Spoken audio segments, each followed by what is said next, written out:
Money, the True Story of a Made-Up Thing, by Jacob Goldstein. Introduction. Imagine this for a moment.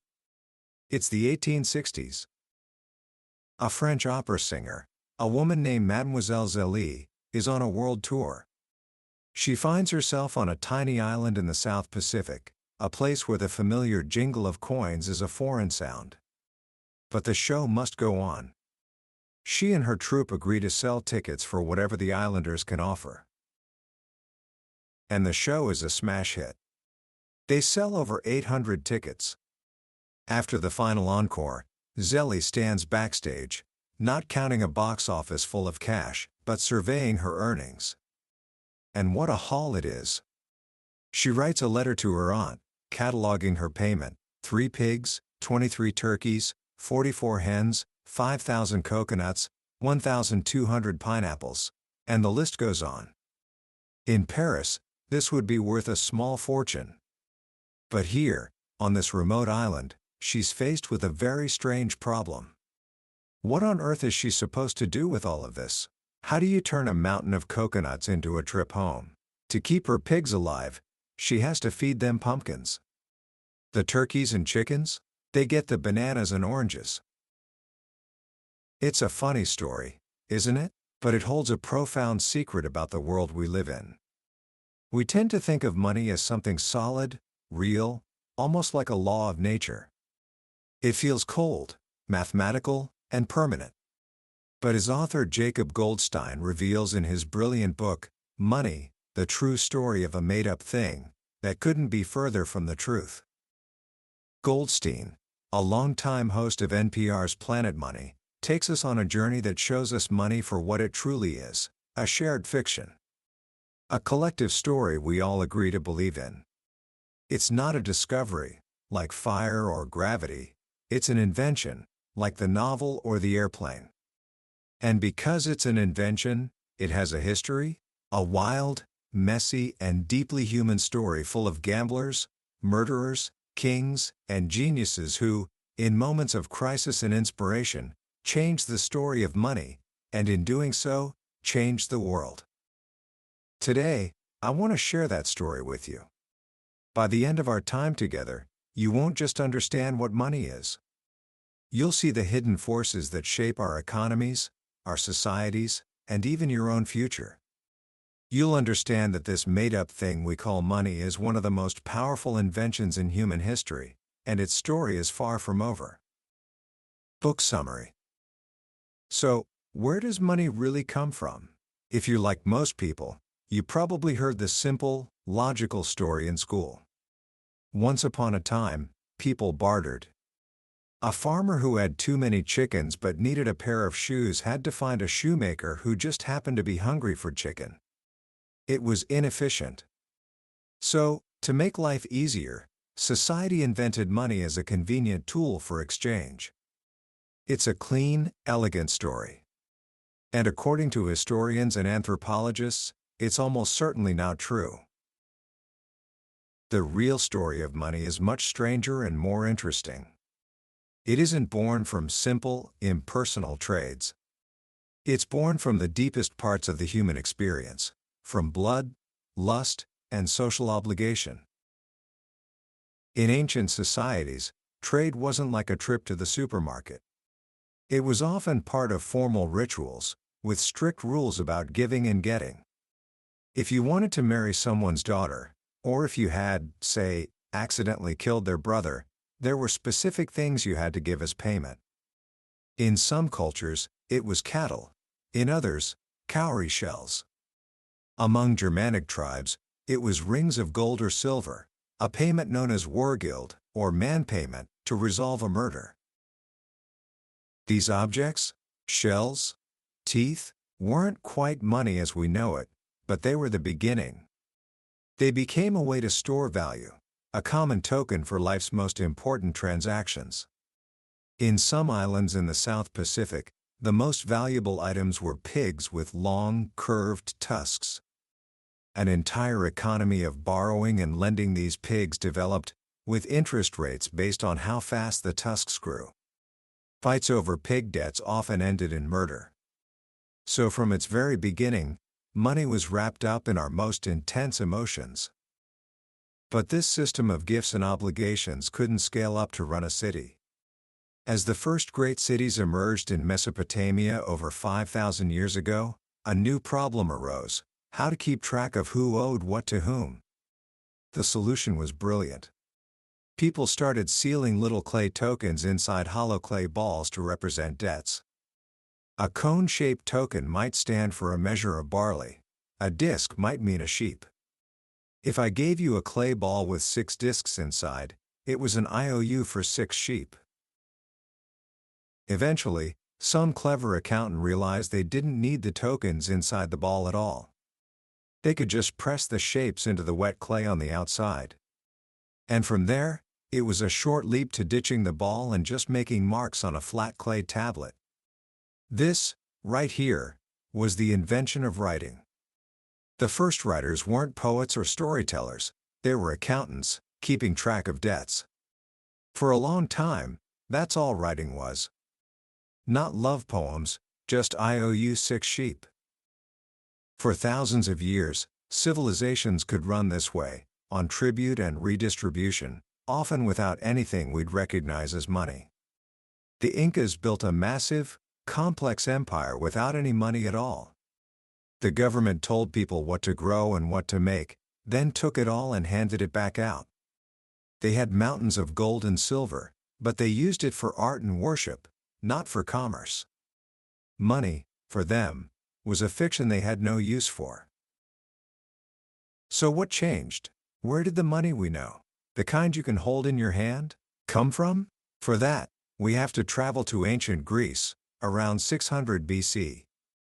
The Greeks were creating something new, the polis, or city-state. It was a society too big to run on family favors, but too egalitarian to be run by a single king dictating everything from the top down. They needed a new tool to organize themselves. And right next door, in the kingdom of Lydia, someone had a brilliant idea.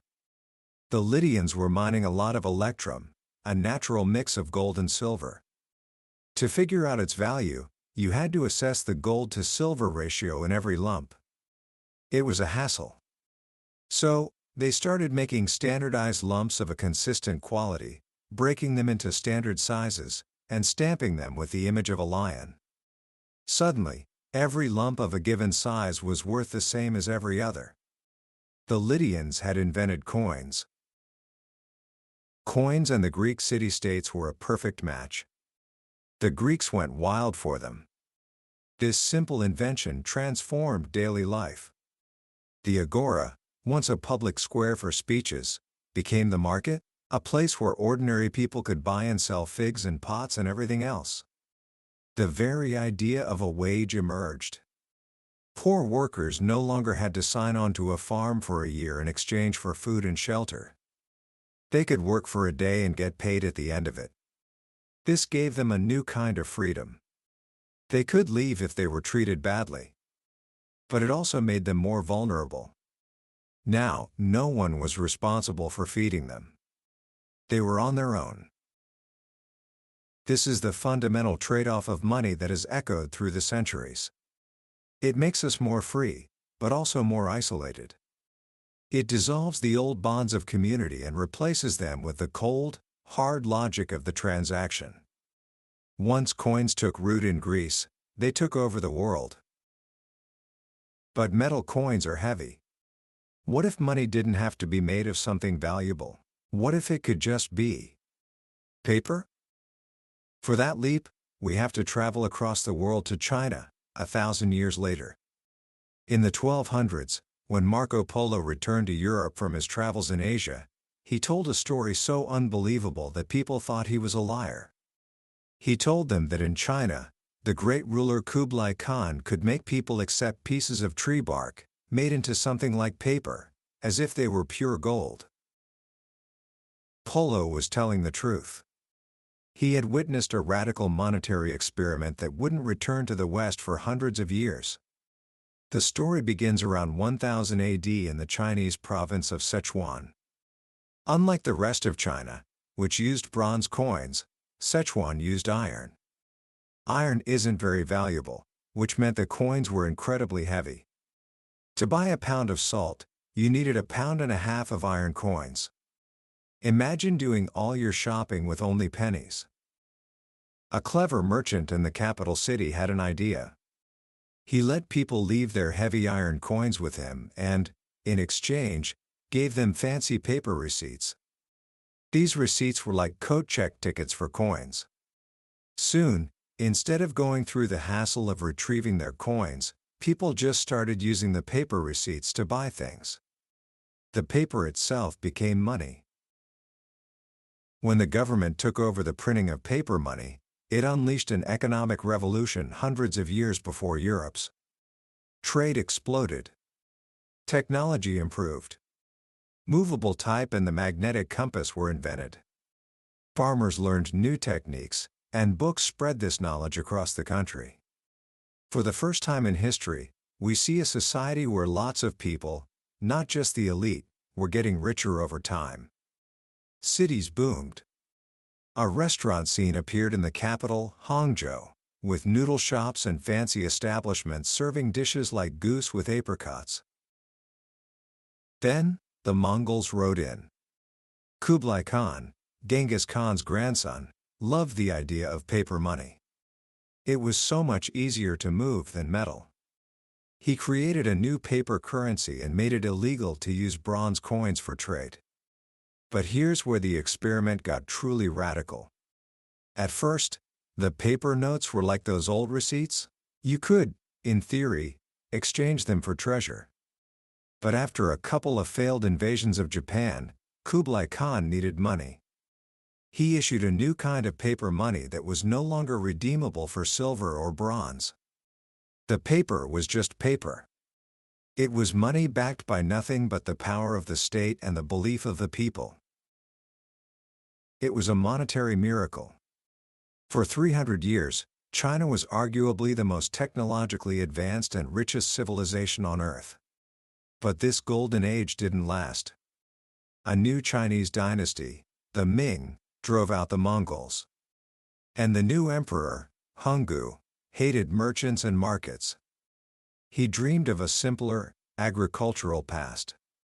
He and his successors systematically dismantled the market economy. They banned overseas trade. And by the mid-1400s, paper money had disappeared entirely from China. The economic revolution was forgotten. The average person in China became poorer than their ancestors had been. It's a chilling lesson. Economic growth isn't a one-way street. Progress isn't guaranteed. Sometimes, civilizations get poorer. And sometimes, money itself just disappears. As China turned its back on paper money, Europe was on the cusp of its own financial revolution. In the 1600s, a collection of new ideas began to swirl together, creating the foundations of modern capitalism. And at the center of it all was a man who seems almost too wild to be real, a convicted murderer, a brilliant gambler, and a financial visionary named John Law. His story begins in a world where money was a mess. In 17th century England, the silver coins in circulation were a disaster. For decades, people had been clipping them, shaving tiny bits of silver off the edges. A coin was supposed to be worth the silver it contained, but most coins were worn down and underweight. Every transaction became an argument. Into this chaos stepped the goldsmiths. Rich people had long stored their gold and silver in the vaults of goldsmiths for safekeeping. In return, they got a paper receipt. And just like in China, people started using these paper receipts as money. But then the goldsmiths took a revolutionary and dangerous next step.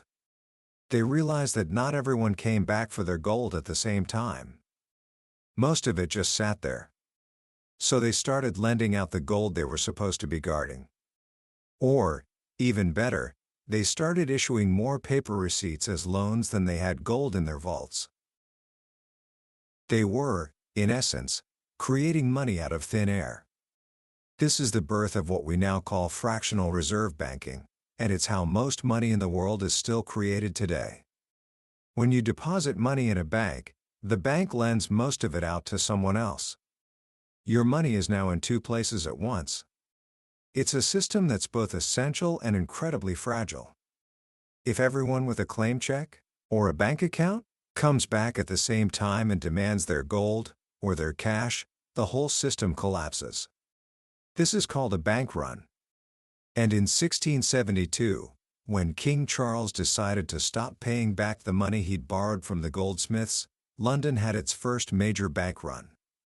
The paper notes that had seemed like money suddenly felt worthless. This is the world John Law was born into. His father was a wealthy goldsmith in Edinburgh. But John wasn't interested in the family business. He moved to London, became known as a beau, a high-class gambler and ladies' man, and quickly blew through his inheritance. Then, on a spring day in 1694, his life took a dramatic turn. He met another young beau named Edward Wilson in a London square. Swords were drawn. Law struck Wilson, who fell to the ground and died. It was a duel, but dueling was illegal. Law was arrested, convicted of murder, and sentenced to hang. But just before his execution, with the help of powerful friends, he escaped from prison and fled to Europe. For the next 20 years, John Law was a fugitive. He wandered across the continent, from Amsterdam to Venice, making a fortune at the gambling tables. But he wasn't just lucky. He was a mathematical genius who had discovered a new intellectual discipline that was just emerging: probability theory.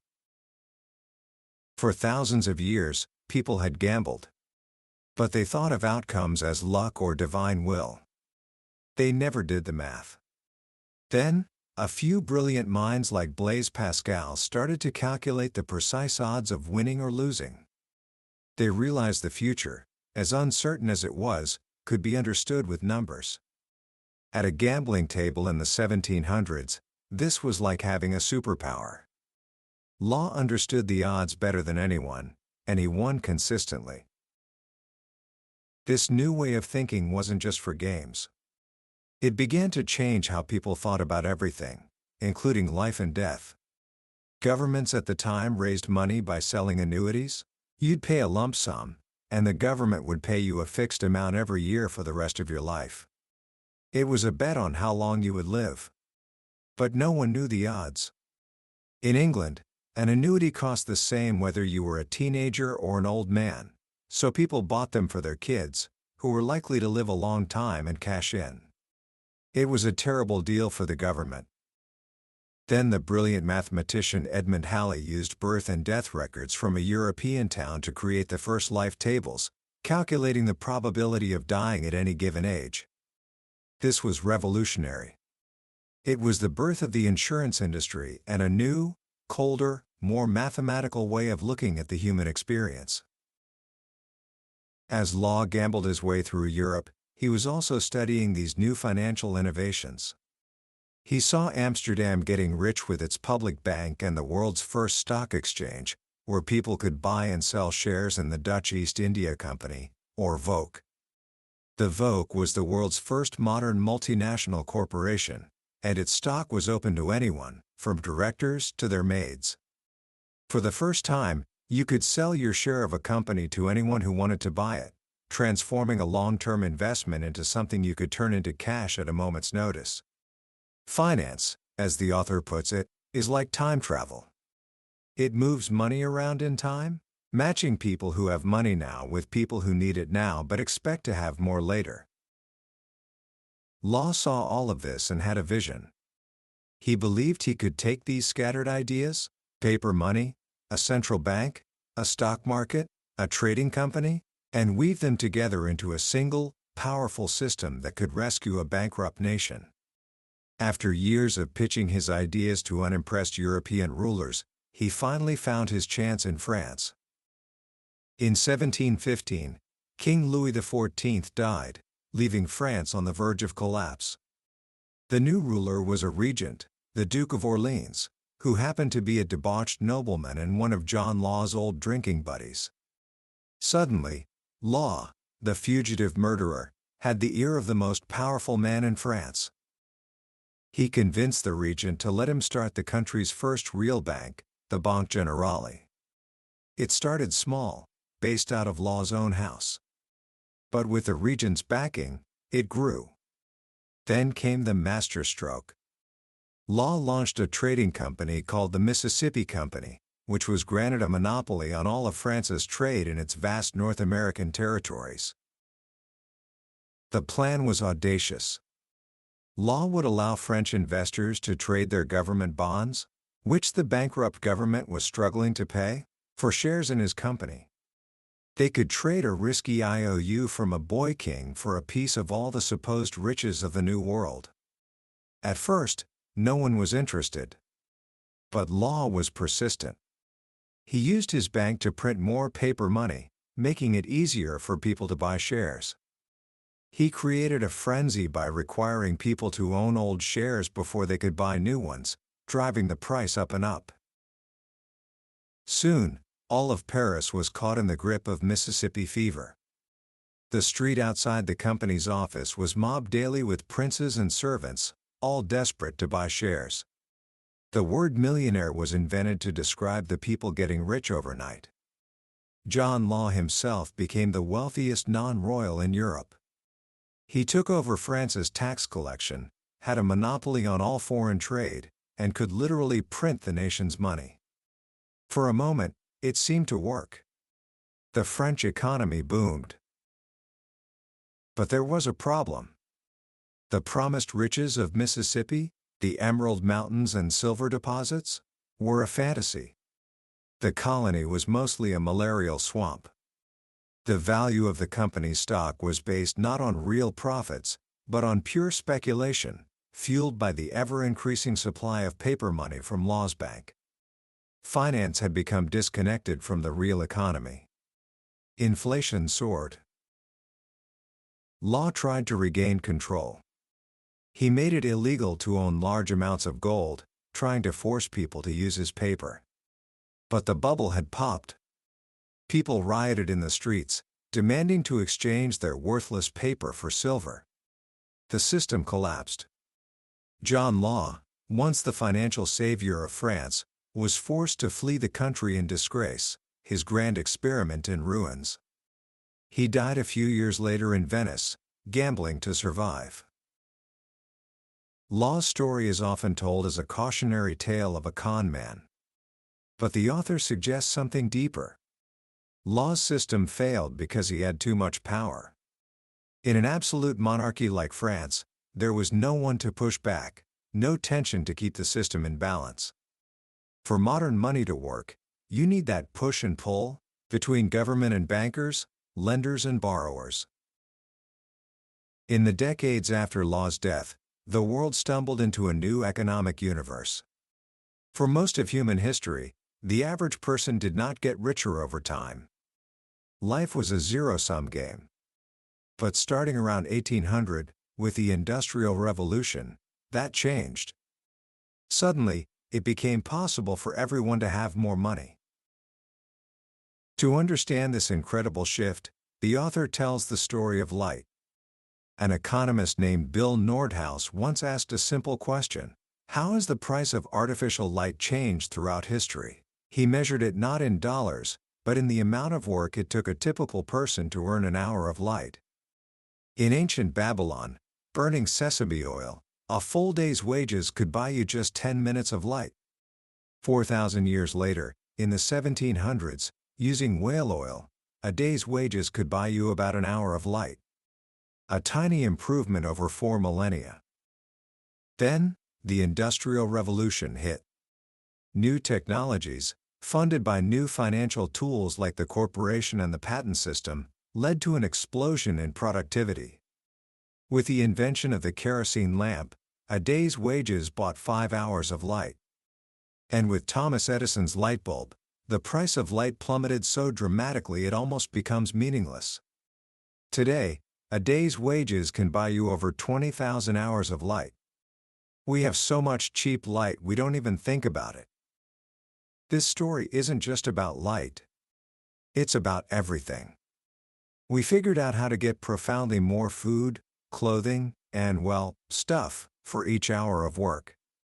This is the fundamental economic miracle. It's why, in real terms, most of us have more money and more things than our ancestors could have ever imagined. But there's a dark side to this miracle. We get richer as a society by destroying jobs. The machines that make cloth cheaper put the skilled artisan out of work. The software that makes it easy to book a flight puts the travel agent out of business. Today we talk about AI and automation, but this fear is not new.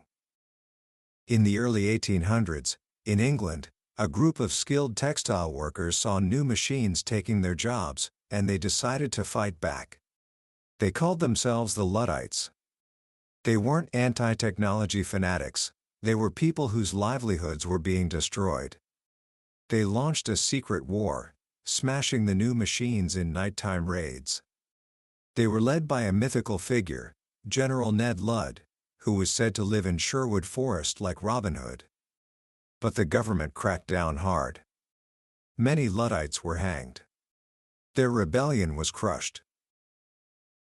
The painful lesson of the Luddites is that while technology can make everyone richer in the long run can be a very, very long time. For the Luddites and their children, life didn't get better. For decades, as factory owners got fabulously wealthy, wages for the average worker barely budged.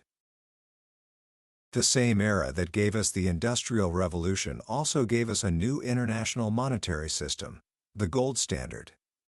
It was a beautiful idea. Money was defined as a fixed weight of gold. The Scottish philosopher David Hume imagined gold flowing naturally between countries like water in the ocean, always finding its level. It was meant to be natural, objective money, free from human foolishness. By the late 1800s, every major economy was on it. But the gold standard had a fatal flaw. The world's economy was growing faster than the world's supply of gold. This caused deflation, falling prices. If you were rich and had money saved, this was great. Your money bought more every year.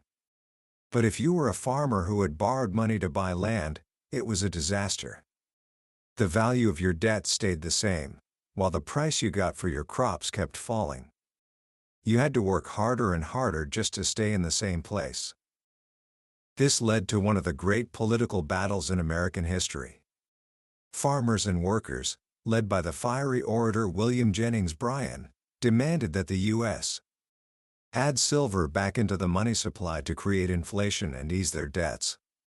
In a famous speech, he thundered, "You shall not crucify mankind upon a cross of gold," but the establishment, the bankers and industrialists, defended the honest dollar of gold. They won. America stayed on the gold standard. Then came the Great Depression. The stock market crash of 1929 was bad, but what turned a recession into a global catastrophe was the gold standard. As the world economy crumbled, every country was trapped in what the author calls golden handcuffs. To defend the value of their currencies, central banks like the newly created Federal Reserve had to keep interest rates high, even as unemployment soared and banks collapsed. It was the exact opposite of what the economy needed. The Fed was putting its boot on the throat of a dying country, all to follow the rigid rules of gold. In 1933, in the darkest moment of the crisis, Franklin Delano Roosevelt became president. He did something that was, at the time, unthinkable.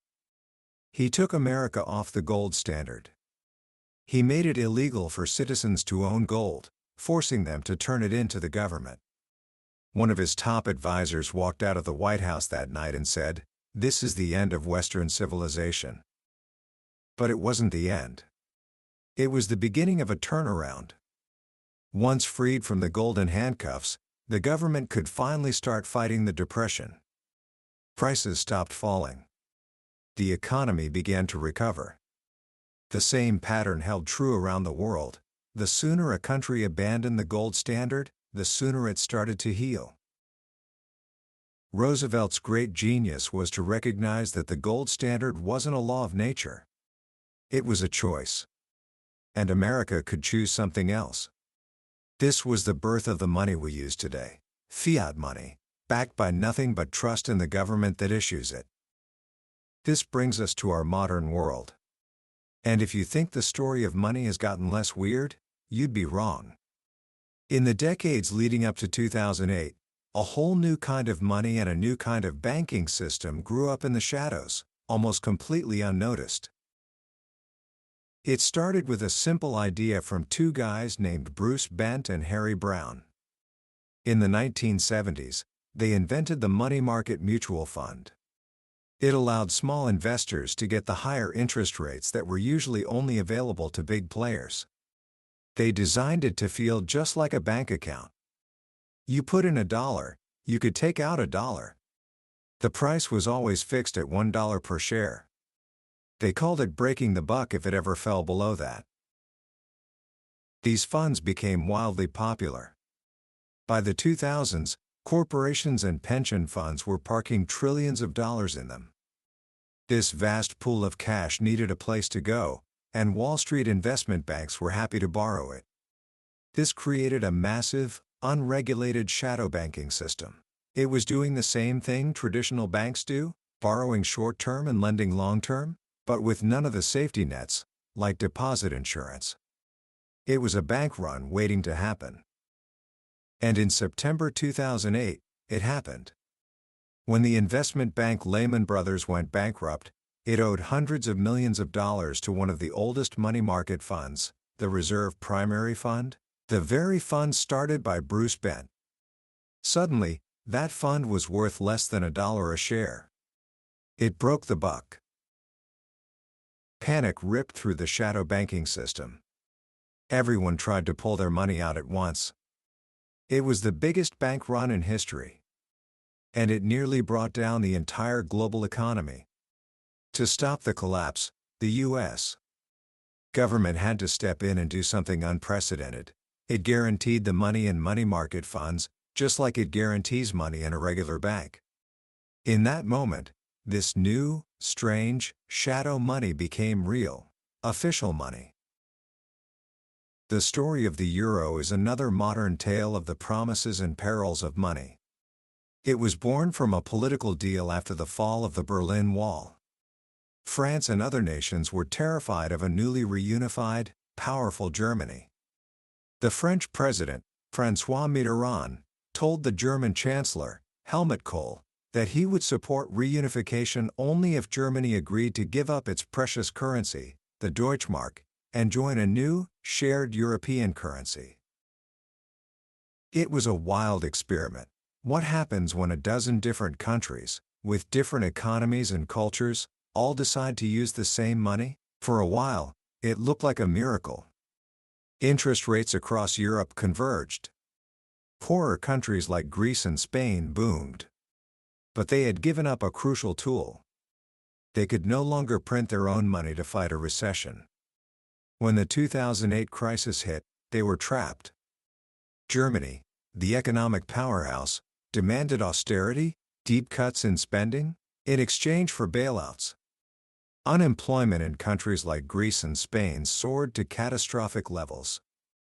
The euro, once a symbol of unity, became a source of bitter division. Finally, in the midst of the crisis, the head of the European Central Bank, Mario Draghi, stepped up and made a promise. He said the bank was ready to do whatever it takes to preserve the euro. The simple promise was enough. The panic subsided. The crisis ended. It was a powerful reminder that in our modern world, money is not about gold or silver. It's about trust. And often, that trust is placed in the hands of a few powerful central bankers. Which brings us to the most radical dream of all. What if we didn't have to trust anyone? What if we could have digital money that worked like cash? Anonymous, private, and without any bank or government in the middle? This was the dream of a group of radical libertarian programmers in the 1990s who called themselves the cypherpunks. They saw the rise of the internet not as a tool for connection, but as a potential tool for surveillance. They believed that to be free in a digital world, you needed private digital cash. They declared, "Cypherpunks write code," and they got to work. The technical problem was immense. How do you stop someone from just copying and pasting digital money, spending it over and over? For years, they struggled. Then, in 2008, in the middle of the financial crisis, a mysterious paper appeared online, written by someone, or some group, using the name Satoshi Nakamoto. It was called Bitcoin, a peer-to-peer electronic cash system. Satoshi's genius was to combine several existing ideas into a complete, working system. Bitcoin would run on a public ledger, a blockchain, maintained by everyone on the network. To prevent counterfeiting and create new coins, computers would have to solve complex computational puzzles, a process called mining. It was designed to be like digital gold. No one was in charge. You didn't have to trust a bank or a government. You only had to trust the code. At first, Bitcoin was a niche obsession for coders and crypto-anarchists. Then, it found its first real use case, buying illegal drugs on a dark web marketplace called the Silk Road. This demand drove up the price. Soon, Silicon Valley investors and ordinary speculators jumped in. The price of Bitcoin went on a wild rollercoaster ride, creating fortunes and controversy. But the dream of Bitcoin as a new kind of money, a cheap, easy way to buy a cup of coffee, has largely not come to pass. Its value is too volatile. And the fight over how to scale the network has split the community into warring factions. The cypherpunks dreamed of a stateless paradise. But the story of Bitcoin has been as messy and human as the story of any other kind of money, full of egos, power struggles, and arguments over its fundamental purpose. Commentary. So, after this incredible journey through thousands of years of history, what is the single most important lesson we can take away from Jacob Goldstein's money? For me, it is the profound and humbling realization that money is, and has always been, a story. It's a collective agreement, a shared fiction that we all participate in. Whether it's a cowrie shell, a gold coin, a piece of paper, or a line of code, money has no inherent value. It has value only because we all agree it does. That's it. That's the entire magic trick. And because it's a story, it can be changed. The rules are not set in stone. The choices we make about money, who gets to create it, what it's backed by, who it serves, have enormous consequences. They shape who gets rich and who stays poor, who thrives in good times and who gets crushed in bad times. The battle over the gold standard wasn't just an economic debate, it was a fight over what kind of society America wanted to be. The creation of the euro wasn't just a financial project, it was a desperate political gamble to reshape a continent. Understanding this is incredibly empowering. It means that the way money works now is not inevitable. It's the result of a long chain of historical accidents, brilliant inventions, and political battles. And that chain continues into the future. Right now, we're living through another one of those great monetary shifts. The rise of digital payments, the experiments with cryptocurrencies, and even radical new ideas like modern monetary theory are all challenging the story of money as we know it. So, what can you do with this knowledge? First, be aware of what the economist Irving Fisher called the money illusion. We tend to think a dollar is a dollar, always and forever. But its real value, what it can actually buy, is constantly changing with inflation. Understanding this simple fact is the first step to making smarter decisions about your own savings and your financial future. Don't just look at the number in your bank account. Think about what that number can actually do for you today and tomorrow. Second, pay attention to the conversations happening around money. When you hear politicians debating the role of the Federal Reserve, or tech billionaires promoting a new digital currency, don't tune it out. These aren't just abstract issues for experts. They are debates about the future of the story we all live inside. The choices being made today will shape the world you inherit. The story of money is a human story. It's about our hopes, our fears, our ingenuity, and our endless struggle to cooperate with each other. It's a made-up thing that has, in turn, made us. And the next chapter is still unwritten. That was a deep dive into money, the true story of a made-up thing by Jacob Goldstein. We've journeyed through its biggest ideas, but a summary is like looking at a map of a beautiful country. The real adventure comes when you travel there yourself. The book is filled with so many more incredible stories, details, and characters that bring this grand history to life. If any part of this story sparked your curiosity, if you want to truly understand the hidden architecture of our world, I can't recommend grabbing a copy highly enough. Reading it isn't just an education, it's an eye-opening experience that will forever change how you see the dollar in your pocket. You can find a link to the book in the description below. Also, if you found this summary valuable, please hit that like button and subscribe to the channel. It lets me know you're out there, and it ensures you won't miss our next journey into another life-changing book from the billionaire's bookshelf. Let's keep learning and keep growing together.